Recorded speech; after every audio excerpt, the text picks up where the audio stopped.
anak-anak, bertemu kembali dengan program Gemar Matematika bersama Pak Ridwan. Ingat, belajar matematika bersama Pak Ridwan membuat matematika menjadi lebih mudah. Anak-anak, Bapak sedang menggunakan pakaian dari Kalimantan Utara. Biasanya ini rompinya dari bahan kulit kayu. Tapi sekarang Bapak modifikasi jadi bentuknya seperti ini. Anak-anak, sekarang kita akan belajar tentang sudut. Kalian sudah lihat kan tayangan tadi? Nah, Bapak mau tanya, coba di ujung meja ini sudutnya berapa? Di ujung buku ini sudutnya berapa? Coba lihat, di ujung pensil ini sudutnya berapa? Tahu tidak? Pasti kalian tahu. Bapak akan mengajarkan tentang sudut dengan konsep matematika, nalaria, realistik. Dan ini pasti sangat menarik anak-anak. Penasaran? Baik. Mari perhatikan penjelasan berikut ini. Perhatikan gambar berikut. Coba perhatikan jarum jam pada gambar A. Apakah anak-anak tahu gambar A membentuk sudut apa? Ya, benar, siku-siku. Besar sudut siku-siku adalah 90 derajat. Sekarang, bandingkan dengan gambar B dan C. Apakah ada perbedaan? Nah, gambar B besar sudutnya lebih kecil dari gambar A. Artinya, besar sudut gambar B kurang dari 90 derajat. Nah, anak-anak, sudut yang demikian disebut lancip. Bagaimana dengan gambar C? Gambar C besar sudutnya lebih besar dari gambar A. Artinya, besar sudut gambar C lebih dari 90 derajat. Nah, sudut yang demikian disebut sudut tumpul. Jadi anak-anak, jenis-jenis sudut ada sudut apa saja? Benar, sudut siku-siku, sudut lancip, dan sudut tumpul. Coba anak-anak, apa perbedaannya? Ya, betul. Sudut siku-siku besarnya 90 derajat. Sudut lancip besarnya kurang dari 90 derajat. Sudut tumpul besarnya lebih dari 90 derajat. Jelas ya anak-anak? Mudah kan? Bagus. Ingat, belajar matematika bersama Pak Ridwan membuat matematika menjadi lebih mudah. Baik anak-anak, Bapak akan memberikan soal tentang sudut berbentuk HOTS, Higher Order Thinking Skill, atau berpikir tingkat tinggi. Siap? Ya, perhatikan soal berikut ini. Berapa selisih terkecil dari sudut yang dibentuk oleh jarum jam dan menit pada pukul 4 dan pada pukul 4.30? Solusi: informasi pukul 4 dan pukul 4.30. Langkah-langkah: besar sudut pada lingkaran sama dengan 360 derajat. Besar sudut setiap bilangan sama dengan 360 derajat dibagi 12 sama dengan 30 derajat. Besar sudut pukul 4.00 sama dengan 4 dikali 30 derajat sama dengan 120 derajat. Jika jarum pendek di bilangan 3, maka sudutnya 90 derajat. Pukul 4.30 sama dengan 90 derajat dibagi 2 sama dengan 45 derajat. Selisih sudut sama dengan 120 derajat dikurangi 45 derajat sama dengan 75 derajat. Kesimpulan, jadi selisih terkecil dari sudut yang dibentuk oleh jarum jam dan menit pada pukul 4 dan 4.30 adalah 75 derajat.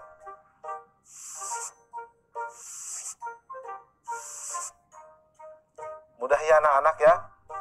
Belajar matematika bersama Pak Ridwan membuat matematika menjadi lebih mudah.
anak-anak, berjumpa kembali dengan program Gemar Matematika bersama Pak Ridwan. Ingat, matematika bersama Pak Ridwan, matematika menjadi lebih mudah. Anak-anak, Bapak sedang menggunakan pakaian dari Kalimantan Utara. Nah, senjata khasnya dari sana adalah mandau. Ingat ya mandau? Tahu ya mandau? Ya, bagus. Nah, anak-anak, sekarang Bapak akan menerangkan tentang garis sejajar, berpotongan, dan garis berhimpit. Kalian sudah lihat kan tayangan tadi? Nah, ada kereta api. Lihat relnya. Kalau dua yang sejajar, dia tidak pernah bertabrakan. Ya, karena dia sejajar. Nah, sekarang kalian lihat kalau kereta api di persimpangan jalan. Dia pasti berpotongan. Jelas ya? Bapak akan memberikan contoh yang lain. Kalian suka lihat di jam dinding pukul 12 tepat. Apa yang terjadi? Betul. Jarum panjang dengan jarum pendeknya berhimpit. Anak-anak, Bapak akan jelaskan konsep tadi dengan konsep matematika nalaria realistik supaya lebih jelas dan nalar kalian pun terasa. Kalian penasaran? Baik, perhatikan penjelasan berikut ini. Baik anak-anak, Bapak akan mengajarkan tentang pemahaman konsep garis yang besar, berpotongan, dan berhimpit. Perhatikan penjelasan berikut ini. Pada gambar kubus di samping terdapat beberapa garis, yaitu garis AB, BC, CD, DA, dan lainnya. Di antara garis-garis tersebut terdapat garis yang tidak akan berpotongan, yaitu garis AB dan garis EF, garis AE, dan garis BF. Silahkan kalian lihat contoh yang lainnya. Nah, garis-garis yang demikian disebut garis sejajar. Jadi, apa itu garis sejajar? Garis sejajar adalah dua buah garis yang memiliki jarak tetap dan tidak akan pernah berpotongan jika diperpanjang. Nah, anak-anak, bagaimana jika garisnya berpotongan? Coba perhatikan bidang ABFE. Garis AB berpotongan dengan garis AE dan garis BF. Garis AE berpotongan dengan garis AB dan garis EF. Nah, garis-garis yang demikian disebut garis berpotongan. Jadi, apa itu garis berpotongan? Garis berpotongan adalah dua garis yang bertemu pada suatu titik di bidang datar ketika diperpanjang. Nah, berikutnya anak-anak, perhatikan gambar jam ini. Jam menunjukkan pukul 12.00. Jarum panjang dan pendeknya sama-sama berada di bilangan 12. Nah, garis yang demikian disebut garis berhimpit. Jadi, apa itu garis berhimpit anak-anak? Garis berhimpit adalah dua buah garis yang memiliki paling sedikit dua titik persekutuan. Jelas ya? Mudah kan? Nah, ingat anak-anak, belajar matematika bersama Pak Ridwan membuat matematika menjadi lebih mudah. Baik anak-anak, sekarang Bapak akan memberikan soal tentang garis dalam bentuk HOTS, Higher Order Thinking Skill. Siap? Perhatikan soal berikut ini. 3 buah bangun datar, jajaran genjang, layang-layang, dan segitiga sama kaki saling dihimpitkan hingga membentuk bangun berikut. Sebutkan hubungan garis yang terbentuk pada gambar tersebut. Soal ini menarik ya. Bagaimana jawabnya? Informasi. Gambar bangun yang terbentuk dari 3 bangun datar, jajaran genjang, layang-layang, dan segitiga sama kaki seperti gambar di bawah ini. Nah, langkah-langkahnya berarti ruas garis yang sejajar adalah garis AB dengan garis CD, garis AD dengan garis BC dan EF. Ruas garis yang berpotongan berarti garis AB dengan BC, garis CD dengan AD, BC, dan CG. Garis BF dengan AB, BE, EF, dan FG. Nah, anak-anak, ruas garis yang berhimpitan berarti garis BC pada jajar genjang dengan garis BC pada layang-layang. Garis BF pada segitiga dengan garis BF pada layang-layang. Nah, kesimpulannya, jadi hubungan sudut yang terbentuk adalah garis sejajar, garis berpotongan, dan garis berhimpit. Jelas ya anak-anak? Mudah kan? Tentunya kalian bisa jawab soal yang Bapak jelaskan di awal. Jelas? Baik. Ingat, belajar matematika bersama Pak Ridwan membuat matematika menjadi lebih mudah.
Hai anak-anak, berjumpa lagi dengan program Gemar Matematika bersama Pak Ridwan.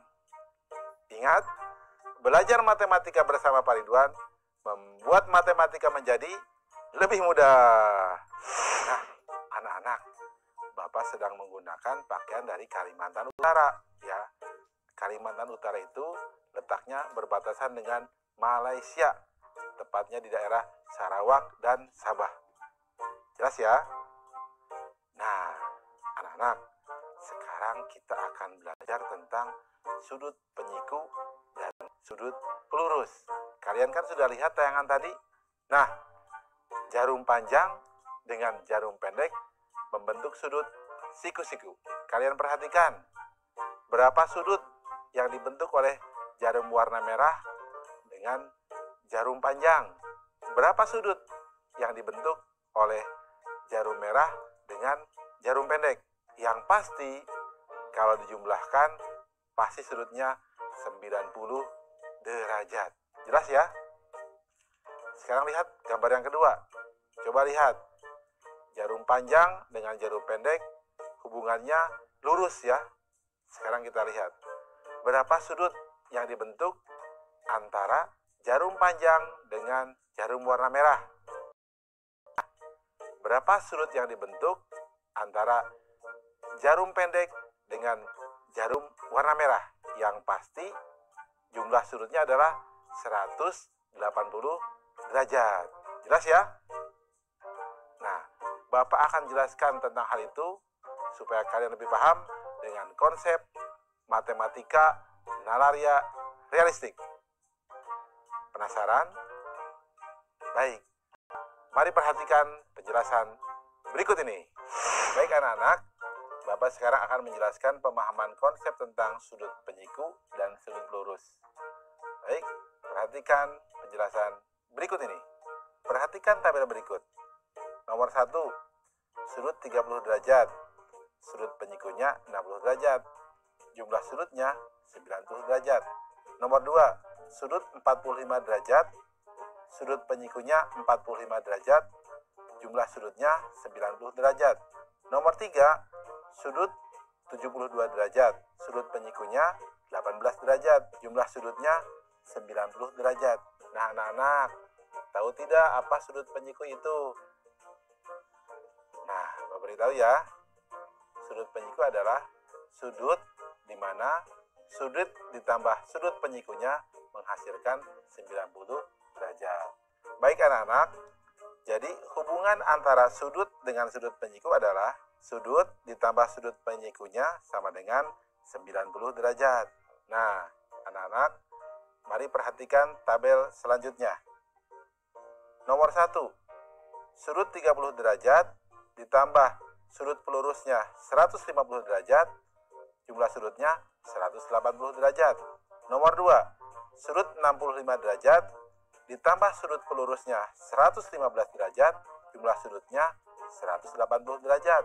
Nomor 3, sudut 145 derajat ditambah sudut pelurusnya 35 derajat, jumlah sudutnya 180 derajat. Nah, anak-anak, tahu tidak hubungannya? Nah, baik. Bapak akan beritahu ya. Jadi, hubungan antara sudut dengan sudut pelurus adalah sudut ditambah sudut pelurusnya sama dengan 180 derajat. Jelas ya anak-anak? Mudah ya? Baik. Ingat, belajar matematika bersama Pak Ridwan membuat matematika menjadi lebih mudah. Baik anak-anak, sekarang Bapak akan memberikan soal tentang sudut penyiku dan sudut lurus dengan HOTS, Higher Order Thinking Skill, atau berpikir tingkat tinggi. Perhatikan soal berikut ini. Besar sebuah sudut 2 kali dari penyikunya. Berapakah sudut pelurus dari sudut tersebut? Susah ya? Tenang, kita akan jawab dengan mudah. Solusi. Informasi, besar sudut sama dengan 2 kali sudut penyikunya. Perhatikan langkah-langkahnya. Misalkan sudut penyikunya adalah X, maka besar sudut tersebut adalah 2X.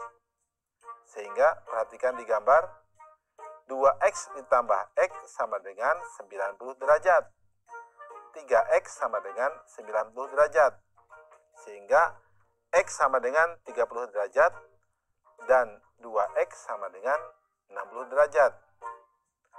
Karena besar sudutnya adalah 60 derajat, maka besar sudut pelurusnya adalah, perhatikan, 60 derajat ditambah sudut pelurus sama dengan 180 derajat.